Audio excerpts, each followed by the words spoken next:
Eh bien, yoplait tout le monde, comment allez-vous? Moi ça va super. Aujourd'hui on se retrouve pour une nouvelle vidéo, une vidéo unboxing d'un petit setup d'AliExpress. Alors tout d'abord, si j'ai acheté ce setup, c'est parce qu'il y a une raison particulière, c'est tout simplement pour les Camponotus Fetchenkoi, car tout simplement j'ai déjà plus de place, je les ai déménagés il y a un peu plus de 2 semaines et le tube est vraiment plein, et bah faut bien que j'investisse dans quelque chose de plus grand. Bien sûr le lien du setup se retrouvera dans la description, normalement si je dis pas de bêtises, je crois que je l'ai payé moins de 10 euros parce qu'il y avait une promotion, sinon vous allez le trouver vers 10-12 euros à peu près et les frais de port sont gratuits je crois, donc c'est un avantage en plus. Donc normalement dans ce carton il est censé contenir un pack avec air de chasse avec 2 tubes en bambou, c'est un peu une sorte de setup que j'ai pour les Nico Baranzis mais en version plus petit du coup. Donc voilà ce que ça donne encore dans les films plastiques, on peut voir que c'est plutôt bien emballé, donc on va déballer tout ça. Sinon vu que c'est aussi un peu le sujet de la vidéo, je vais quand même vous donner des nouvelles des Fetchenkoi. Bah pour le moment tout va bien, on va dire que depuis le dernier suivi il y a peut-être deux bonnes semaines, bah il y a pas grand chose qui a changé, à part bien sûr ce développement qui est assez conséquent, et là j'espère bien sûr qu'avec ce nouveau setup bah ça va continuer. Alors là ici j'ai enfin réussi à tout déballer, on peut voir que bah il y a tout ce qui est un peu le papier cartonné de protection, que bien sûr je vais bien galérer à retirer parce que tout simplement bah j'ai pas d'ongles, donc je vais bien sûr vous épargner ça au montage.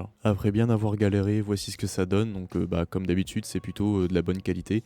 Bien sûr, si c'est du plexiglas, ça ne remplacera jamais le verre parce que le plexiglas c'est beaucoup plus rayable que le verre, et même en termes de qualité générale, le verre c'est vraiment un cran dessus. Après, bien sûr, du coup, ça justifie le prix. Là, j'ai mis pour une dizaine d'euros l'air de chasse gestion que j'avais eu en verre. Je crois que je l'avais payé une bonne trentaine d'euros et elle est toujours comme neuve. Bien sûr, bah il faut juste un petit nettoyage de temps en temps, mais sinon là, elle n'a pas bougé. Et bien, voici le résultat final. On peut voir que c'est plutôt sympa. Tout m'a l'air pour le moment en bon état. Je vais juste bah du coup humidifier l'un des premiers tubes bambou pour laisser passer l'humidité, et après dans quelques jours je pense que bah je commencerai à faire le déménagement dans le nouveau setup. On peut voir que là ici il y a le couvercle, du coup j'ai pas besoin de mettre forcément de la paraffine.